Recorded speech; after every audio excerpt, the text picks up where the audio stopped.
Apa yang telah dilakukan manusia dalam proses pengumpulan kitab-kitab Alkitab tentulah tidak sempurna. Tetapi, apakah Alkitab memiliki kesalahan dalam penulisannya?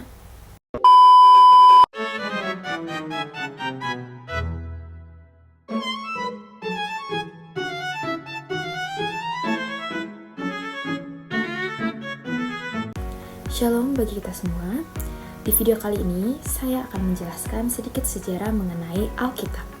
Seperti yang kita tahu, sejarah Alkitab merupakan firman dari Allah kita itu sendiri. Nah, setelah manusia sudah mengenal tulisan sekitar tahun 1800 sebelum Masehi, maka kisah-kisah lisan yang kita dengar dari Alkitab maupun yang pernah kita baca sudah mulai dituangkan dalam sebuah tulisan. Tulisan paling tua dalam Alkitab Ibrani mungkin sudah berasal dari tahun 1400 sampai 1300 sebelum Masehi. Nah, diduga bahwa kitab Kejadian ditulis pada tahun 1400 sebelum Masehi pada zaman Musa. Jadi, dapat kita perhatikan bahwa penulisan keseluruhan Perjanjian Lama itu rentang waktunya kurang dari 1000 tahun dan ditulis menggunakan bahasa Ibrani.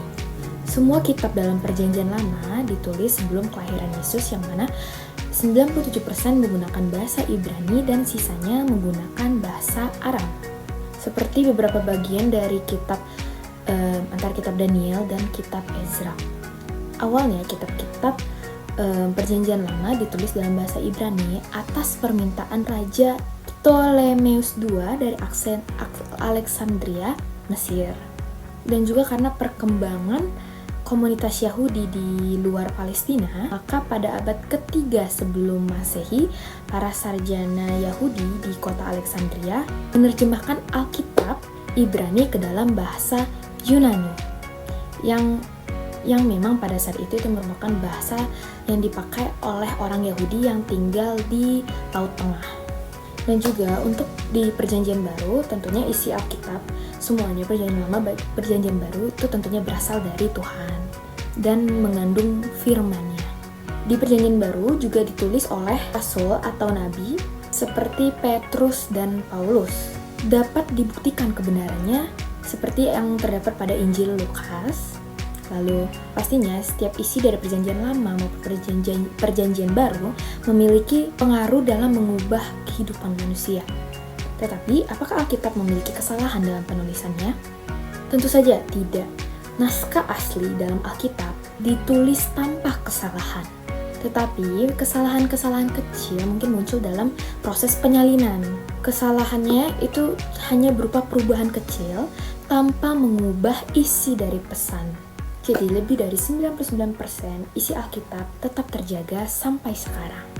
Untuk sejarah Alkitab yang sangat singkat ini yang sudah saya jelaskan, kita dapat menyimpulkan bahwa Tuhan sangat amat mengasihi manusia dan memastikan bahwa kita harus memiliki Alkitab. Tidak hanya memiliki, baiknya kita juga mendengarkan dan membaca setiap firman-firman yang sudah dituliskan oleh para rasul mengenai ketetapan dan perintah-perintah yang sudah Tuhan Allah berikan kepada kita. Jadi, Alkitab adalah bukti dari kasih Tuhan dan kita diajak untuk ikut mempelajarinya serta mengimplementasikannya ke kehidupan kita sehari-hari sehingga kita mendapat cerminan dengan orang-orang di sekitar kita bahwa benar kita adalah anak Allah, anak Bapa yang penuh kasih, sehingga kita dapat merefleksikannya kepada orang-orang yang kita temui yang ada di dunia ini. Apa yang telah dilakukan manusia dalam proses pengumpulan kitab-kitab Alkitab tentulah tidak sempurna. Namun Allah dalam kedaulatannya, tanpa memandang kebodohan dan kekeraskepalaan kita sebagai manusia, dengan kasih karunia-Nya telah membimbing gereja mula-mula untuk mengenali kitab-kitab yang telah diilhamkannya.